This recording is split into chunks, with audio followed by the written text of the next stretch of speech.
Welcome to the Legal Leaders Podcast, brought to you by InView, LawView's community for in-house legal professionals, where we dive into the heart of the legal profession to bring you unfiltered discussions with industry titans on a broad spectrum of topics.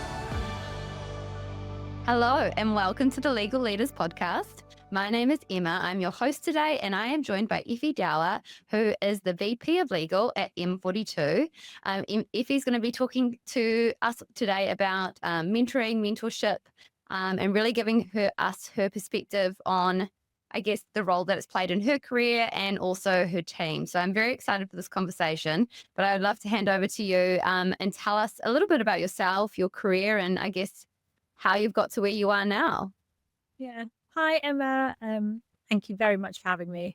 It's always funny doing podcasts, isn't it? It's always like feels very surreal. So yeah, thank you so much for having me, and I'm so glad we're getting to talk about mentorship because it's just playing an ever more increasingly important moment in my life, to be honest. So I'm very passionate about it. Yeah. So how I got to where I am, I'm based in Abu Dhabi, and it's definitely been a squiggly career. I actually left law altogether in 2016, thinking I was never going to return. And then so I trained at Freshfields in London. I did a lot of corporate seats in my training contract, which then sort of very easily, not easily, but it was the obvious route was then into corporate law. And I did quite cool things. I did enjoy the corporate department. I had an amazing team and actually I was thinking about it last night, some just amazing informal mentors who were just really encouraging and help you with that confidence boost that you need to pursue the direction you want to go in. But after about 4 years, I wasn't loving what I was doing at Freshfields. And so need to rip the plaster off and be brave and leave law. So I did that, and did a few things in between. I did like a life coaching qualification, and started a business because I had a baby. So we started a baby clothing business that made in the UK.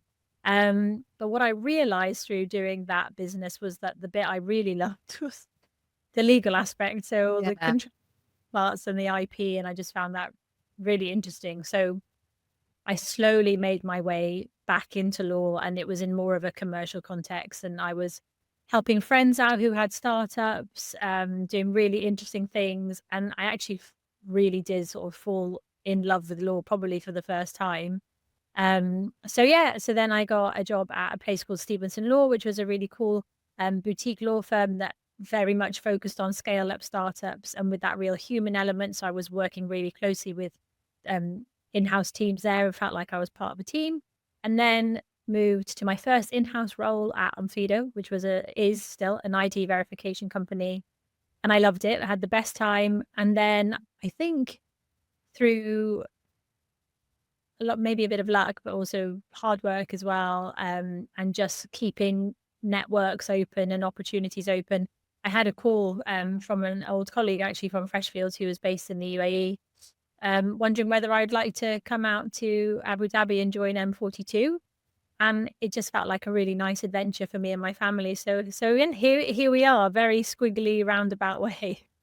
I love that. And you know what? The more of these podcasts I hear and listen to and record is that just like I don't think we've spoken to anyone that has like a typical, what you would think, career. Like there's people that have done other careers before finding law and had breaks and done other things. I think it's so interesting. And Effie, I forgot to mention at the start, you are one of our InView champions this year as well. You've been in the magazine already. So you're obviously a big, play a big role, I guess, in terms of mentoring our community.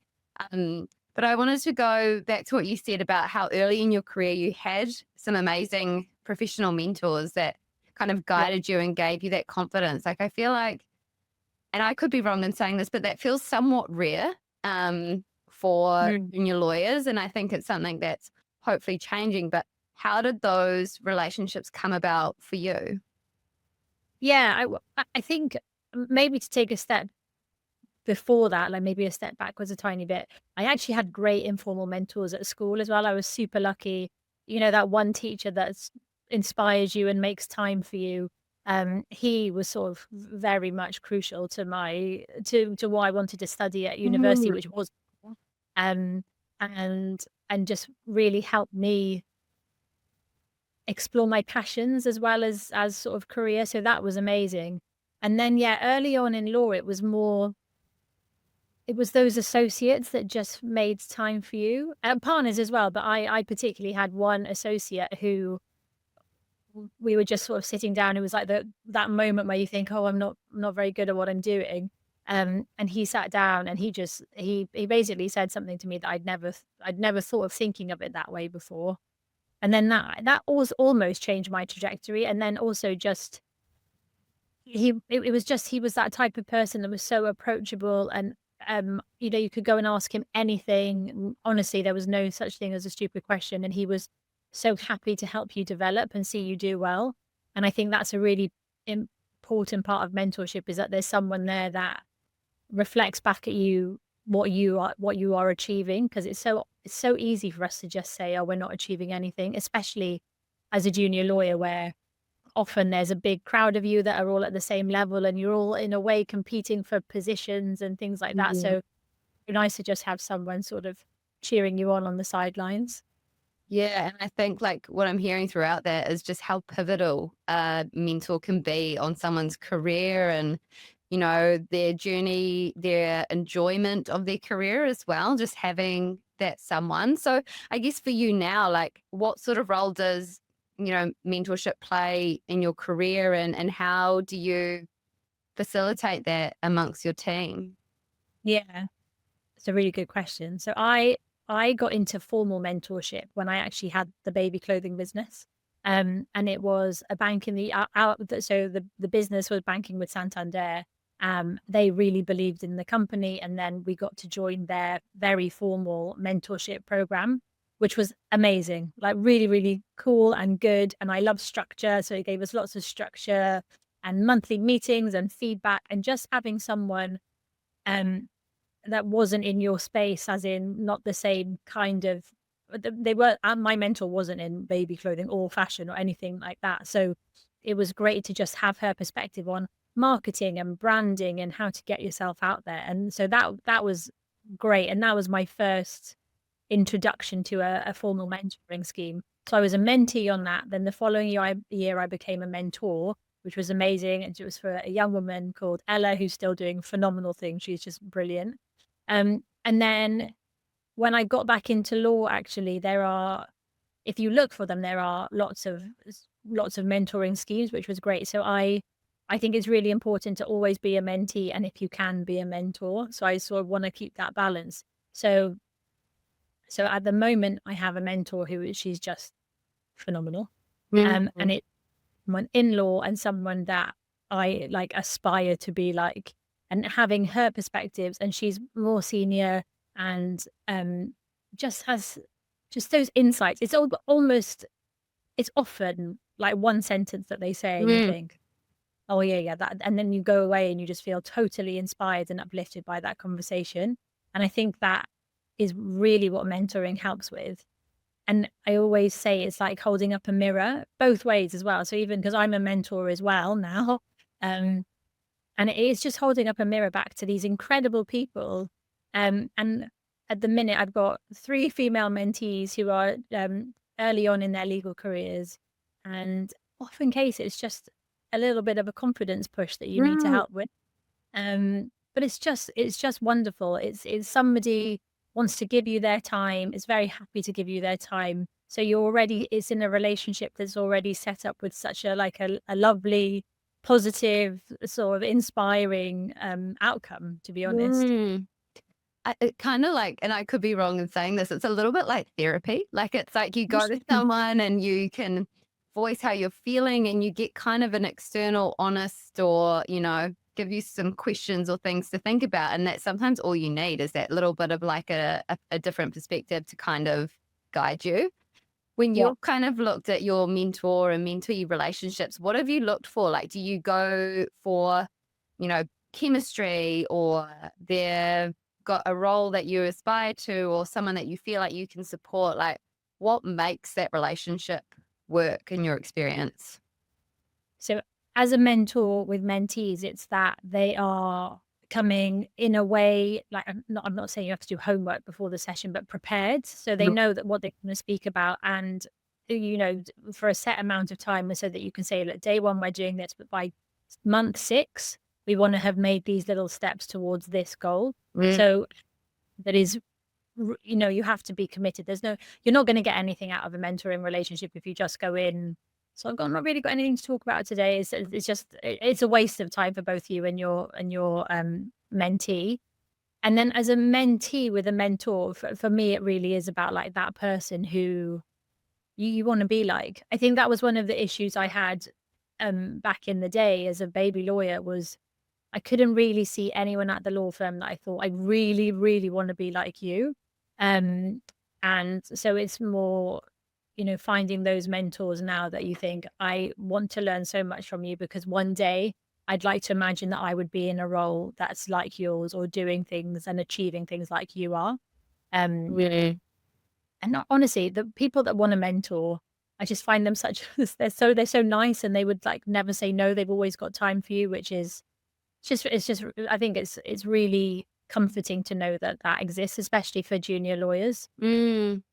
I think that's so true. What you said is that you need to look for someone that you aspire to, for it to be a relationship that, like a mentor relationship that will work. Because I remember having the same feeling when I was in private practice. I looked at the partners and I thought, I don't want any of your jobs. And it's such a long slog to get there. So you kind of have this moment of like, so why am I here? And that's, I think that's kind of, so true. You've got to look around at like people you aspire to and think like, that's the sort of career I want to have.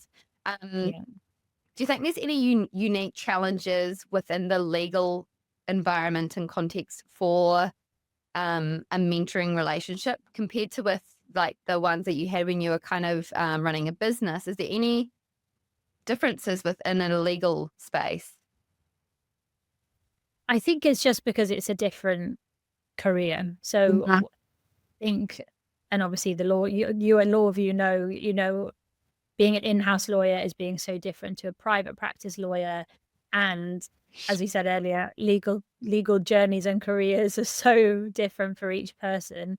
So it's more, I think it really is like you doing the homework of who you want to be mentored by, because I think, lawyers are ambitious and want to achieve things and see what they're doing next. And it's more working out what route you can take, because actually you can take lots of different routes, and maybe trying to find people on LinkedIn who are doing that type of route, or talk about that type of thing.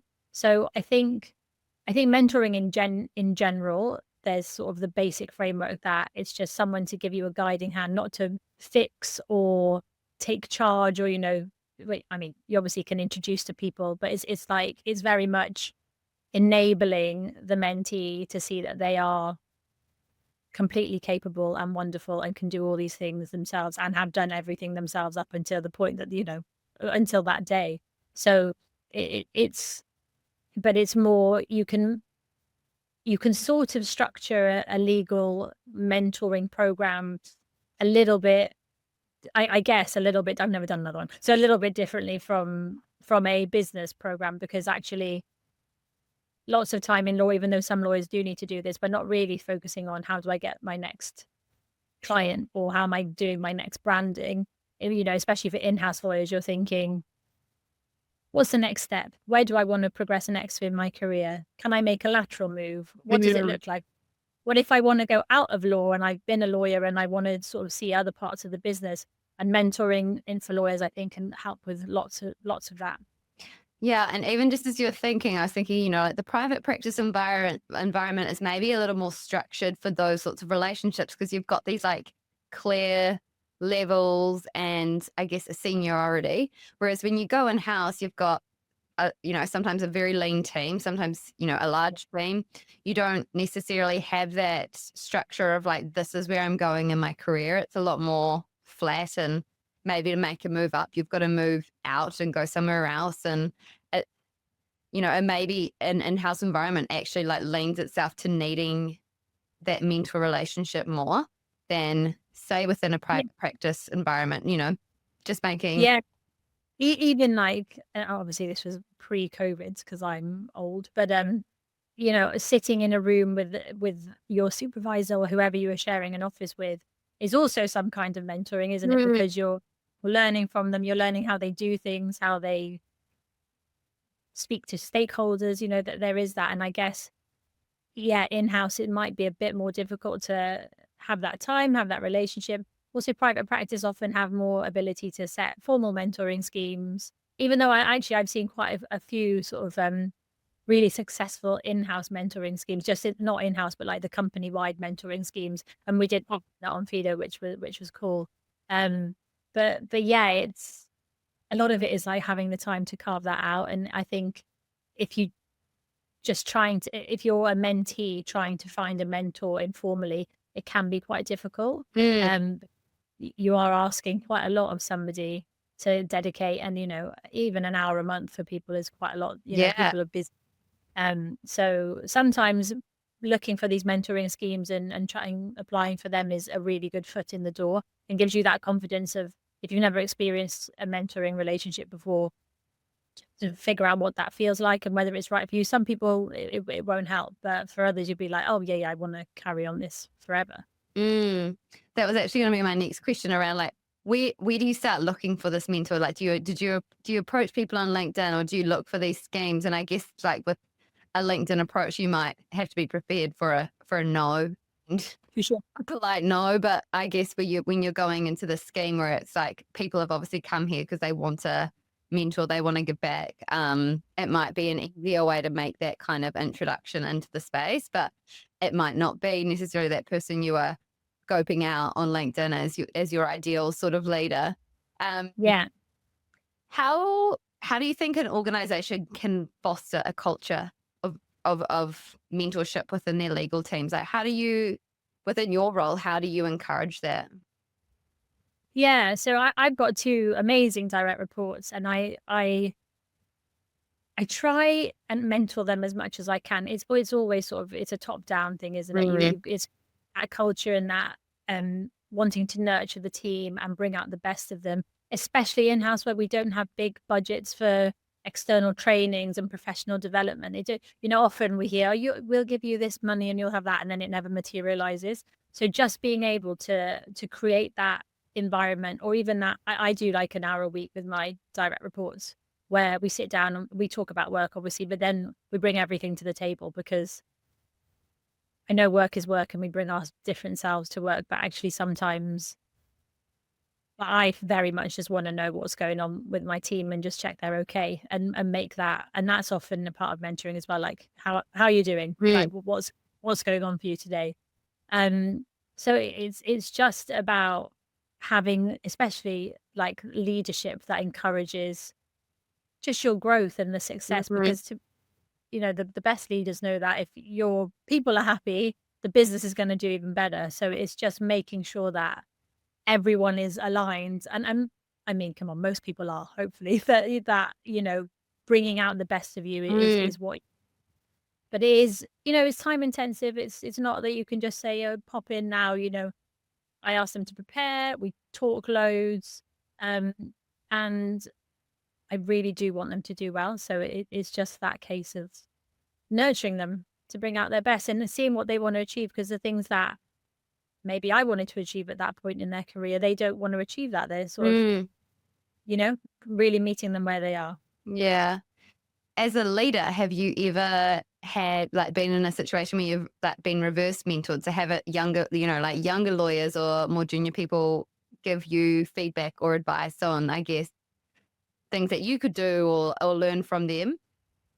I've never had it formally, but I think reverse mentoring is so crucial. I think especially in law, because, and we've spoken about tech and AI before, Emma, but we're having, the next generation of lawyers are these people who are super savvy in loads of different respects, and approach things a different way. And at one point they're going to be running these companies. So it's really important to learn how we can bring the best out of them and understand that change has happened, is happening. The legal profession is changing. So yeah, I really want to learn from I really want to learn from my juniors. I just actually haven't formally done it yet, but I think it would be probably my next step, like really useful, because we've got a fabulous paralegal who's helping us, and he's doing I think he's doing his master's in legal tech. Oh, So and wow. I'm implementing our tech stack. So I think I just sit and have conversations with him, which is maybe sometimes reverse mentoring. Yeah. Um, Yeah. but it's trying to I guess stay current, if I can say Yeah. that.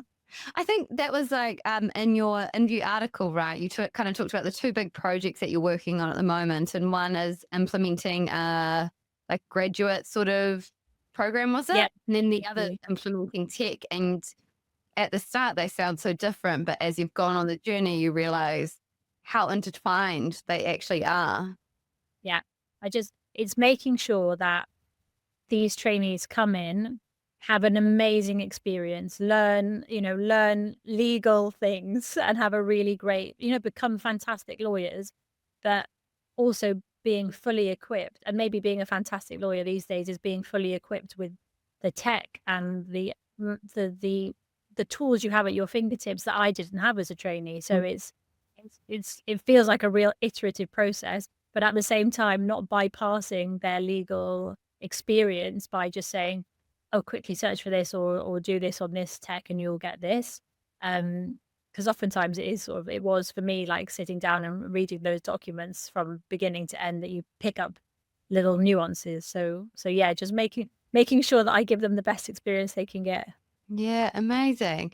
And I just think like the fact that you can do major in legal tech now, I'm just like, even in the time since I graduated, I'm like, wow, what, like, they're changing so quickly. And if you weren't kind of speaking to people that are graduating now, you wouldn't, why would you know that? Why would, and yeah, you're so right. Like, they probably have so much more kind of intel. And I remember last year at our Sydney conference for InView, the keynote speaker was saying that when you see your kids or teenagers or young people on their phone, instead of saying like, being like, oh, they're always on their phones, like, ask them what they use, like ask them what they're doing on there, and actually understand how they use tech and like what sort of programs and things that they're spending time on. Because you can just learn so much by asking a few questions rather than being like judging of, oh, you're always on your phone. But it's like, what are you actually doing? What do you use?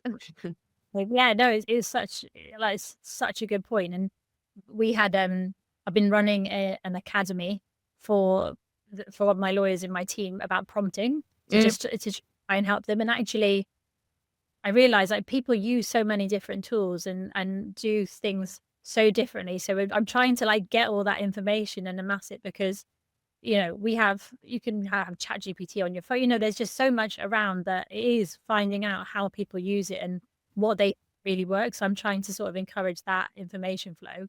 But it was actually a law review event in maybe 2022 in London, and you got Richard Susskind to speak, and that was like the first time I was totally blown away by like AI and legal tech, and I just thought, wow, this is there are amazing things about to happen. So yeah, thank you, Lawview. Oh, that's so cool. It's so nice you remember. That's amazing.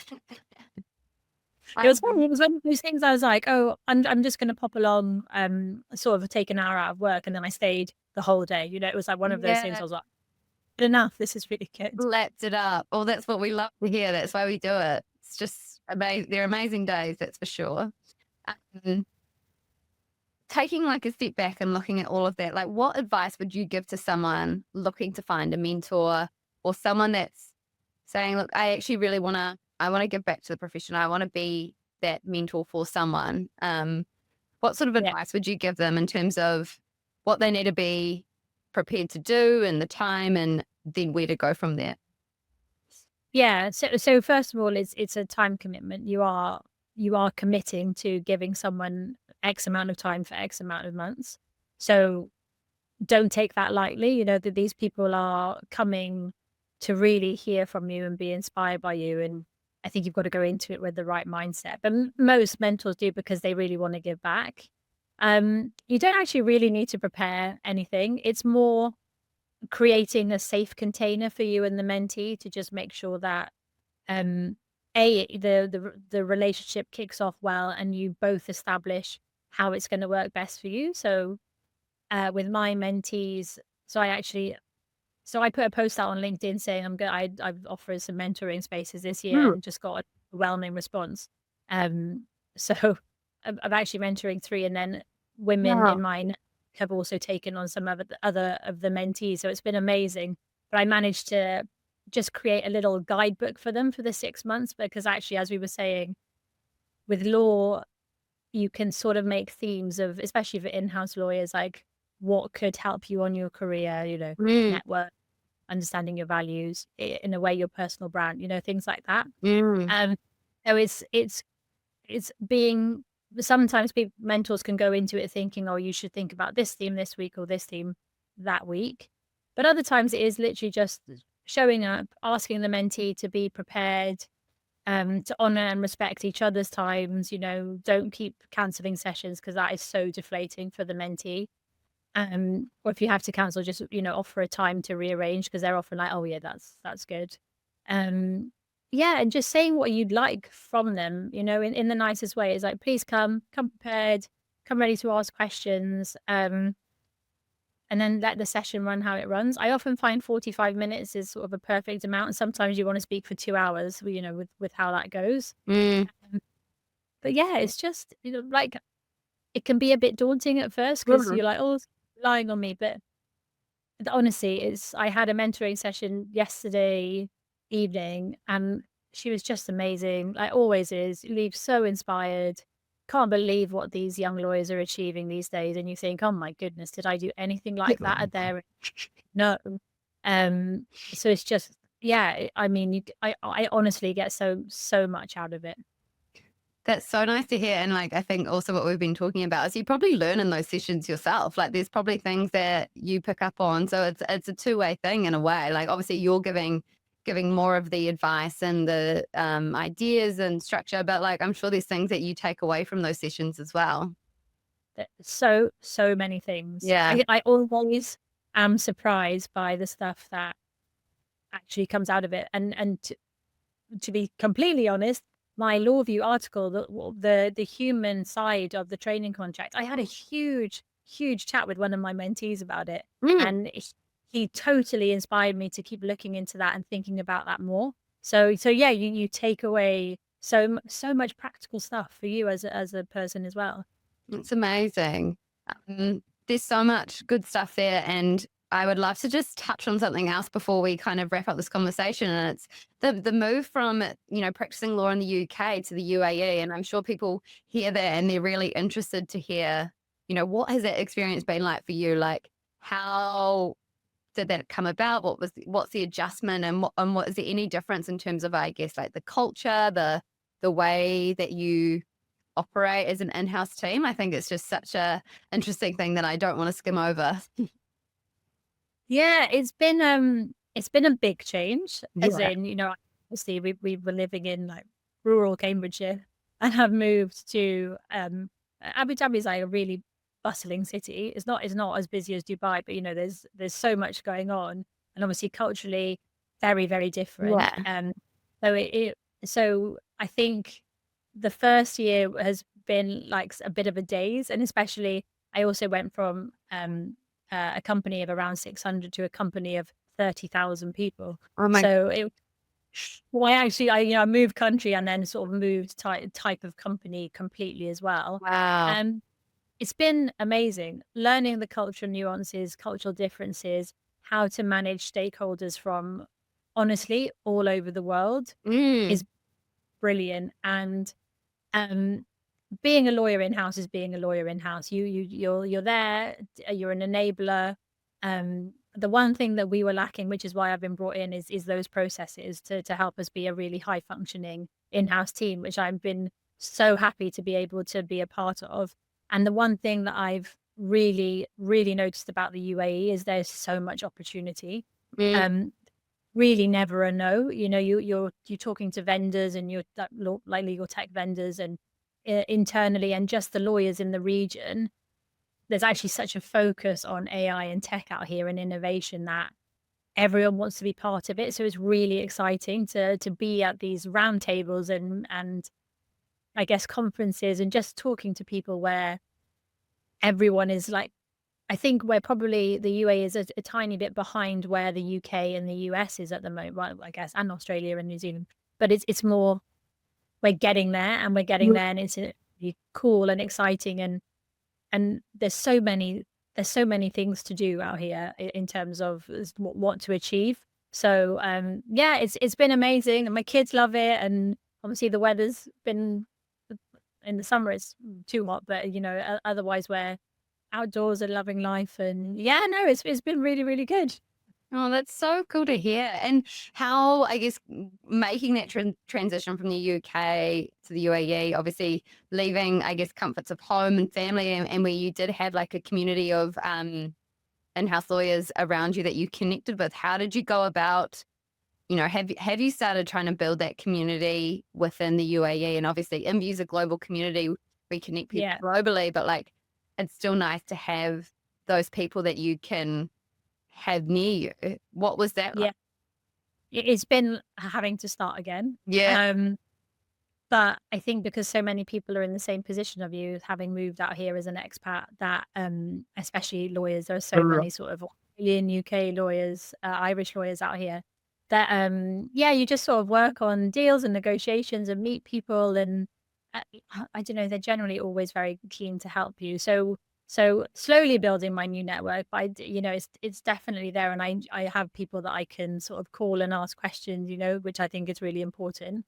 And I still rely massively on the Constellation Network, which is mainly focused in the UK, but these women are special and incredible. So yeah, I often send a WhatsApp like, can you help me on this, or any recommendations for sort of LinkedIn branding people that I can share with mentees?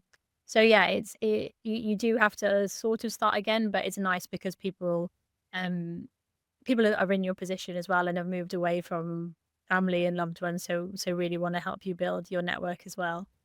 That's so cool to hear. Yeah, I think it's like that. When you move somewhere where there is a lot of expats and a lot of people that have moved, so there's just an even more open sort of, I guess, reception to wanting to build connections, because everyone's wanting to do the same. They've moved away from comforts and they want to make that community for themselves. So it's really cool to hear. And it's just such an interesting story, I think, and really bold, and doing that with your family and everyone, like thriving. I think that's super exciting. Thank you.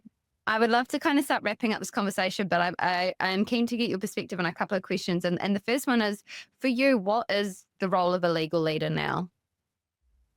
Oh, the role of the legal leader. I think for me, it's someone who understands change, and is confident in change, in creating innovation, and being someone that's very reliable for the business, for your stakeholders, someone that is a friendly face, but just someone that can zoom out as well as zoom in on the details, and just leading like you want to be led. I think that's just important. Yeah, amazing. I think it's something we always love to ask our guests on the podcast, and kind of hear what people, different kind of opinions on what that's happening. And it is such a common theme that's coming through, and it's less about the legal and more about all the other skills that you bring to the table as an in-house leader. And do you find that now for yourself and your role that you're, the expectation is to have more of those business skills outside of your kind of legal expertise? Massively. Mm-hmm. I think there's just the understanding that you have the legal knowledge, like people just know that you've got that. But it's more for these incredible in-house teams that you can create. It's more stakeholder management, business partnership, even though I'm not a fan of that word because it makes us seem like us versus them. And yeah, it's how do you guide people from A to B without speaking in legalese, and actually sort of being very light touch legal. You talk about risk and you talk about other things, but you don't talk about regulation this or law that. It's actually what I do really enjoy, sort of the business part of it, as well as having that sort of firm legal base. I mean, your kind of step away from the law has probably positioned you so well for this role now, to have the experience running a business and knowing how that like learning the business talk and then being able to pair that with your legal expertise. How do you, have you got any kind of tips or tricks that you use within, well, not tips and tricks, but tools that you use or have rolled out to really bring legal into part of the business rather than feeling like somewhat siloed? Yeah, it's just we talk about visibility a lot because we are office based, but lots of people are dotted around. So it's more how to be visible but not overly contactable in a way, if that makes sense. But we're establishing now a legal front door, making sure that, you know, this is the legal hub, this is where you come and find us. We ensure that we have points of contact because the business is so big, right? We have points of contact so people feel that, you know, they can come and talk to you about anything if, you know, you're, I guess, assigned to that asset or business unit. Yeah, it's just trying to, and also just doing good work. When people see good work and you get signatures done quickly. We've rolled out an NDA agent, which the business love, which they basically think, oh wow, look, you know, legal are listening to us and trying to make. So it's always that like listening, improving, reiterating. There's just constant change, Emma. There's like just change always, but it's being reliable, being trustworthy, being approachable, I think is really important in-house. Amazing. Well, Effie, I've just loved talking to you. It's always such a pleasure. I will actually put a link to your LinkedIn in the show notes, as well as a link to your new article that was in the Envy magazine, so people can connect. They can read more about what you've been doing at M42.